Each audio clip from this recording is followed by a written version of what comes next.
Halo guys, hari ini kita lagi bukan main sih, kita nonton creepypasta teraneh yang ada di Minecraft. Dari Janti Jans. Gue nggak sendiri ya, ada Abian. Udah bersih loh, ayo kita mulai. 7 creepypasta teraneh part 17. Yang pertama, Disgusting Wandering Trader. Ada seorang player yang membuat rumah di atas sebuah gunung agar bisa mendapatkan iron dengan sangat mudah. Di situ ia mining banyak iron, emerald, dan ore lainnya untuk cadangan persediaannya. Setelah merasa cukup iron, ia kembali ke rumah dan menemukan Wandering Trader. Ia menghampiri Wandering Trader itu, tapi anehnya Wandering Trader itu tidak mau menukar barang dengannya. Di situ tertera tulisan, kamu tidak bisa menukar barang dengannya karena dia menjual barang secara ilegal. Dia di situ agak bingung, jadi dia memperhatikan Wandering Trader itu. Tapi dia nggak menemukan satupun hal yang menjanggal. Saat sore harinya setelah mining call, ia balik memperhatikan Wandering Trader tadi, tapi Wandering Trader itu masih terlihat normal-normal saja. Masih meminum invisibility potion saat malam. Malam harinya ia pergi tidur, dan saat paginya ternyata masih ada Wandering Trader di sana. Dan saat ia keluar rumah, ia dikejutkan dengan adanya sign dan chest yang menyuruhnya menaruh emerald di dalam chest itu. Ia memperhatikan Wandering Trader itu, tapi lagi-lagi masih terlihat normal. Daripada dia bingung memikirkan Wandering Trader itu, jadi ia memutuskan untuk berjelajah turun gunung saja, mencari lebih banyak iron. Dan saat kembali, Wandering Trader tadi sudah di-spawn, tetapi lelamanya malah mati. Kemudian saat ia mengecek sign dan chest tadi, tulisannya sudah berubah menjadi ini barang yang bisa kamu dapatkan dari 1 emerald. Saat ia membuka chest itu, di situ ada sebuah spawn egg yang namanya adalah Withered Fox. Awalnya ia udah agak mulai curiga, tapi ia tetap mengambilnya karena penasaran.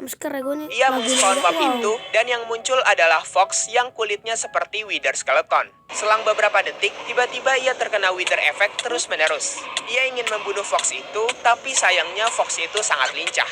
Jadi ia memutuskan lebih baik menjauh dari Fox tersebut. Tapi ternyata durasi Wither Effect yang diberikan Fox itu lebih dari 36 detik. Yang mengakibatkan dirinya tidak punya waktu untuk kabur. Sumpah. Yang kedua, Just Terrible. Ada 3 orang bocil yang bermain Minecraft bersama di server si tokoh utama. Tokoh utama di sini bernama Dani dan 2 temannya bernama Josh dan Gareth. Karena mereka masih bocil, jadi wajar saja Josh dan Gareth saling adu pukul satu sama lain. Karena Dani kesal, jadi Dani meminta mereka berdua untuk berhenti melakukan itu. Setelah itu, Dani pergi ke dalam cave mencari ore-ore yang kemungkinan bisa diambil. Setelah mining, Dani pergi ke kebunnya untuk memanen tanaman-tanamannya. Setelah melakukan banyak hal, Dani pun pergi tidur. Dilanjutkan dengan 2 temannya yang juga ikut tidur. Dan saat paginya, Dani memutuskan untuk berjelajah. Tapi tiba-tiba banyak banget muncul tulisan hitam yang menutupi sebagian layarnya. Di situ ternyata bukan hanya Dani yang merasakannya, tetapi teman-temannya juga ikut merasakan hal yang sama. Dan saat malamnya, ketika mereka bertiga ke kasur masing-masing, di layar mereka malah ada tulisan gak jelas dan kasurnya juga agak nge-glitch. Di situ Dani mencoba menghancurkan kasur itu, tapi sayangnya kasurnya tidak mau hancur. Karena mereka merasa itu error dari server, jadi mereka merestart server mereka. Untungnya setelah direstart, semuanya kembali normal. Karena sudah normal, si Gareth dan Josh memutuskan untuk pergi mining. Sedangkan Dani mencoba ke kasur, mencoba apakah kasurnya sudah bisa. Dan ternyata sudah kembali normal. Setelah beberapa menit, si Josh kembali dengan membawa sebuah diamond. Tapi saat lagi senang-senangnya, tiba-tiba saja karakternya mati tanpa sebab. Dan yang lebih anehnya, Josh gak ngedrop apapun saat mati. Padahal di server itu, keep inventory tidak menyala. Dan saat Josh kembali, ia kebingungan. Karena di inventory-nya juga kosong. Jadi harusnya saat ia mati, ada dong yang ngedrop. Gareth ikut membantu menyelesaikan masalah yang ada, tapi ia pun juga tidak paham apa yang sebenarnya terjadi. Karena mereka bertiga bingung, jadi mereka memutuskan untuk tidur terlebih dahulu. Saat pagi harinya, sekarang giliran si Gareth yang malah mati, dan meninggalkan bekas skeleton head di kematiannya. Saat Gareth kembali, ia juga mengatakan bahwa inventory-nya kosong, gak ada apapun yang tersisa. Dan saat Dani iseng-iseng pergi ke kamar Gareth, tiba-tiba saja ia bertemu dengan entiti seram yang penuh darah. Entiti itu bergerak mengejar mereka, dan di situ Josh memisahkan diri. Sedangkan Dani bersama si Gareth. Dani dan Gareth dikejar terus-menerus, tapi untungnya mereka berhasil mencari tempat terbuka dan tidak dikejar lagi. Tapi selang beberapa detik, Gareth tiba-tiba mati dan Dani juga ikut mati karena dikejutkan oleh entity itu dari belakang. Karena mereka merasa takut, jadi mereka pergi ke tempat miningnya saja agar lebih aman. Tapi sama saja, mereka tetap mendapatkan gangguan dari entity itu.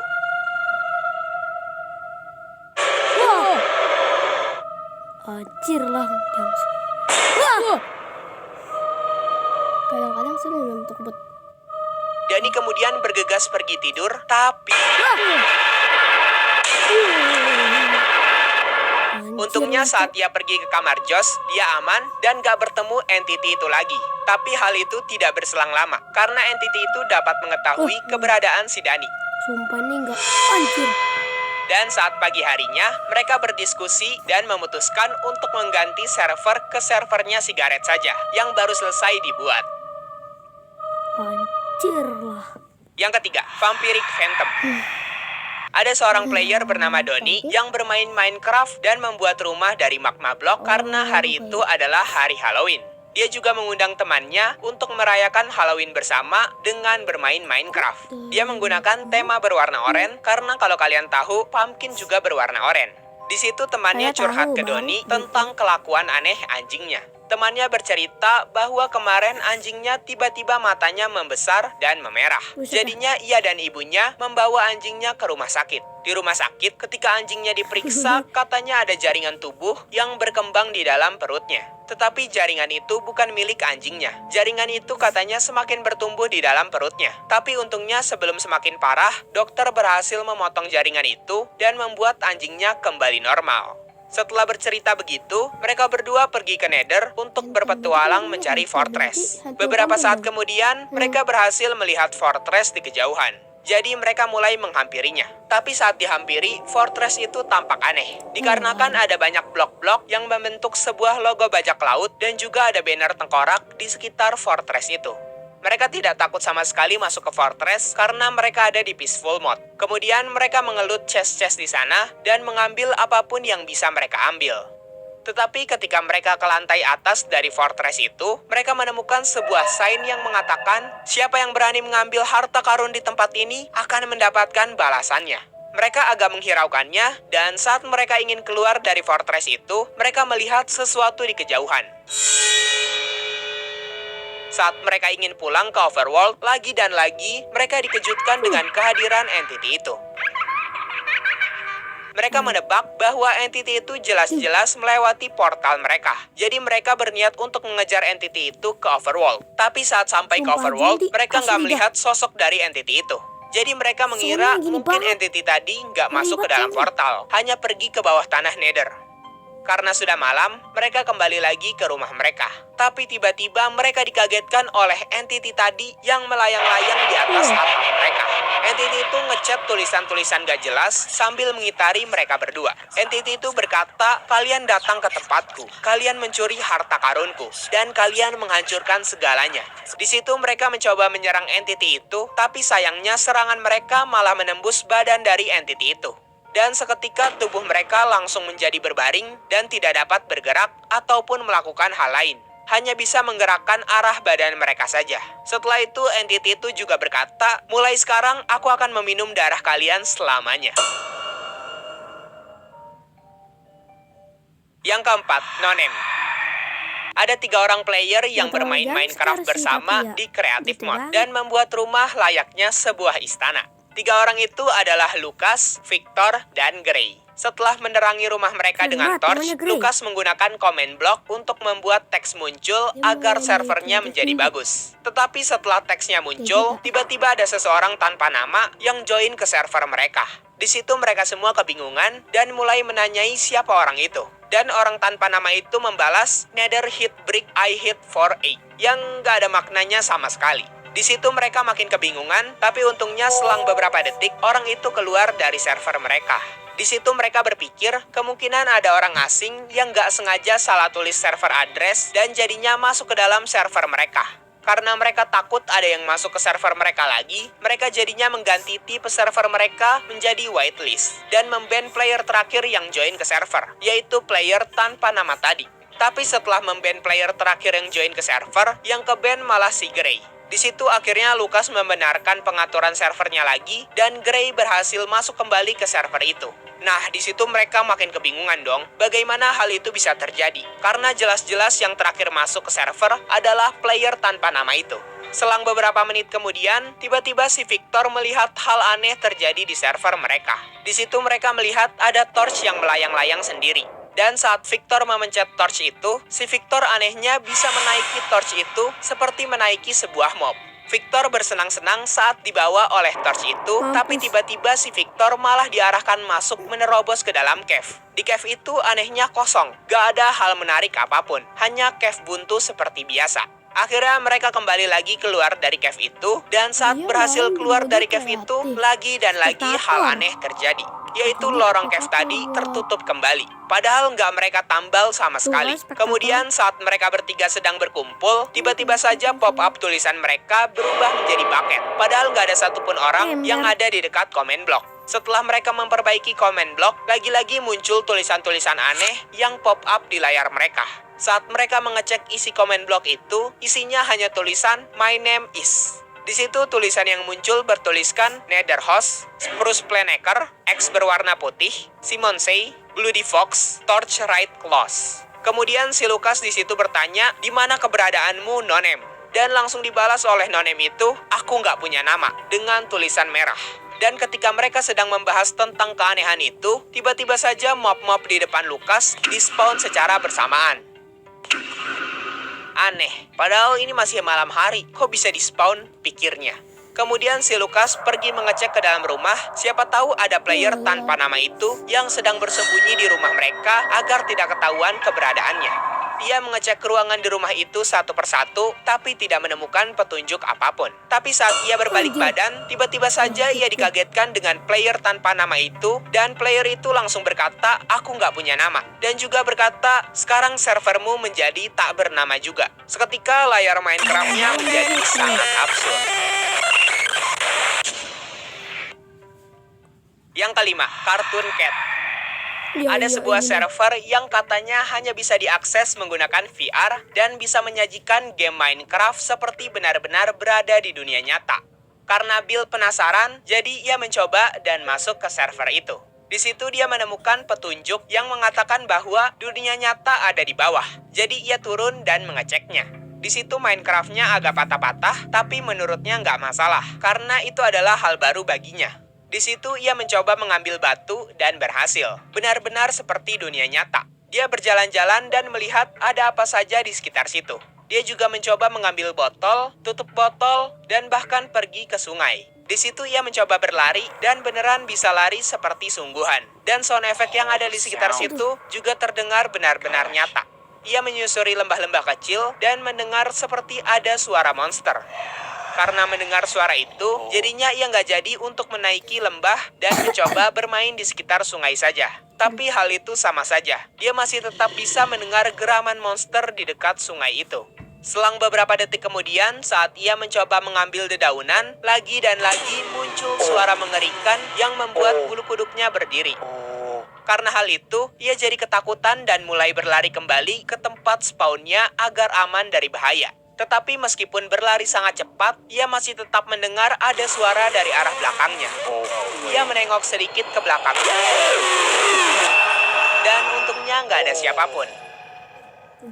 Yang keenam, Mysterious Code. Ada seorang player bernama Andrew yang membuat rumah sangat luas di server pribadinya. Dia juga mengundang temannya Simon untuk join ke servernya. Di situ karena mereka sudah tidak lama kontakan, mereka ngobrol-ngobrol asik di ruang tamu. Dan juga Andrew membuat rumahnya penuh dengan banyak pintu, agar sangat gampang keluar bila terjadi sesuatu. Kemudian Simon agak terkejut ketika melihat bagian atas rumah Andrew, karena di situ dipenuhi oleh banyak kasur dan tertata sangat rapih. Melihat banyaknya kasur, Simon berniat mengajak temannya untuk join juga, dan diperbolehkan oleh Andrew. Tapi saat baru dibuka servernya untuk publik, tiba-tiba saja ada seseorang player aneh yang join ke server itu. Simon berkata bahwa itu bukan temannya, karena nickname-nya sangat berbeda. Di situ orang itu terus menulis kalimat-kalimat yang aneh, yang nggak bisa dibaca sama sekali. Dan saat Simon berkata temannya sedang join, tiba-tiba saja banyak player random yang ikutan join ke dalam server Andrew. Dan saat mereka mengecek ke atas, mereka dikagetkan dengan kehadiran banyak player yang skinnya sama semua dan bergerak mundur ke belakang. Selang beberapa menit, Simon berkata bahwa temannya yang mencoba join ke server gak bisa masuk sama sekali. Katanya ketika loading screen, tiba-tiba muncul banyak angka-angka di layarnya dan Minecraft-nya langsung force close sendiri. Dan saat Andrew mengecek sekeliling rumahnya untuk mencari Steve aneh tadi, ia dikejutkan oleh player aneh lain yang mengintip dari luar jendela rumahnya. Andrew mengajak Simon keluar untuk mencari player aneh itu. Tapi saat keluar, mereka malah mendengar seperti ada suara glitch-glitch kecil yang menggema di server itu. Meskipun mereka sudah masuk ke dalam rumah mereka masih bisa mendengar suara itu. Andrew mengecek ke lantai atas, tapi tak ada siapapun ataupun petunjuk apapun. Dan saat ia turun, banyak sekali pintu-pintu yang muncul dan membuka tutup dengan sendirinya. Hal itu juga disertai dengan kehancuran rumahnya dan angka-angka random yang terus bermunculan di layarnya. Dan kemudian juga muncul player aneh tadi yang mulai masuk ke dalam rumah Andrew dan servernya error. Errornya disebabkan karena terlalu banyak aktivitas di dalam server itu. Yang ketujuh, Vaccine Man. Ada seorang player yang bermain Minecraft seperti biasa di desert biome, membuat rumah di sana dan juga menumbuhkan banyak pepohonan. Di sana ia menebang pepohonannya dan juga memanen tanaman-tanamannya. Setelah melakukan dua hal itu, ia juga tidak lupa memberi makan hewan ternaknya dan juga membreedingnya. Karena dia merasa kayu yang ia miliki sudah cukup, jadi ia tidak ada niatan untuk menanam kembali pohon-pohonnya dan membuang sapling-saplingnya karena merasa itu hanya menuhin inventorinya doang. Dia di situ membuat tempat pembuangannya sendiri agar item-item buangannya tidak berserakan di mana-mana. Karena hari sudah mau malam, jadi ia memutuskan untuk memberikan penerangan di sekitar rumahnya dan pergi tidur agar dirinya tidak diganggu zombie dan hostile mob lain. Pagi hari tiba dan ia mulai menghancurkan daun-daun sisa yang belum hancur karena sangat mengganggu pemandangan. Tapi saat ia menoleh ke arah kandang hewannya, semua hewannya sudah tiada dan hanya menyisakan daging, kulit, dan wool saja. Ia mengambil drop hewan ternaknya dengan rasa keheranan. Tapi dia tidak ambil pusing tentang itu dan bergegas mengambil wheat untuk mencari hewan ternak baru. Akhirnya ia berhasil mendapatkan 3 sapi baru lagi. Ia memasukkannya ke kandang dan mulai membreedingnya. Kemudian ia lanjutkan mining ke dalam cave untuk mencari persediaan coal. Dan malam harinya, ia kembali lagi ke rumahnya. Tapi saat perjalanan pulang, ia melihat ada sesosok makhluk besar di halaman rumahnya. Dan saat ia mengecek kandang hewannya, lagi dan lagi, sapi-sapinya sudah mati dan menyisakan daging beserta kulit saja. Ia mencari-cari keberadaan makhluk tadi di sekitar rumahnya dengan cukup serius, tapi tak menemukannya sama sekali. Tapi ketika ia baru masuk ke dalam rumah, ia mendengar suara seperti radio rusak. Dan seketika muncul tulisan, "Kamu adalah penyakit." Saat dirinya melihat keluar jendela, ia melihat sosok besar mirip Yeti yang memantaunya dari halamannya. Dan kemudian sosok itu berlari menembus semuanya, termasuk menembus dirinya. Sesaat setelah sosok itu menembus dirinya, muncul tulisan, "Kamu sudah dibasmi." Dan saat ia melihat dirinya, benar saja. Sekarang tubuhnya sudah transparan dan hanya kelihatan kepala tapi samar-samar. Seperti halnya arwah gentayangan. Oke guys, jadi itulah dia 7 creepypasta teraneh part 17. Kalau kalian suka, Oke, kayaknya segitu aja dah. Acay, emang.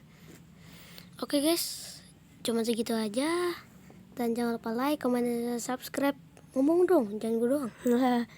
Jangan lupa like ya guys.